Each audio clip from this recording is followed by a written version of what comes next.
Русия Федерациясына қаршы бірлешкен миллетлер тәшкілиятында Украина 800 тоннадан зияде малюматны топлады. Олардан 300 гезлі веттам гезлі имза тамғасы алтында.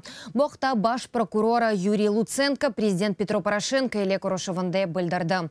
Баш прокурорның сөзлеріне көре, 1400 зарар көрген инсан 2000 шаат сораштырылды. 1800 махкеме тәшкіруі кечірілді ве 100 бенден зияде мадый делил топланылған. Шу жүмледен Русия селяве арби техникасының номинелері Украин ордусы тарафындан әлде кечерлегенлер.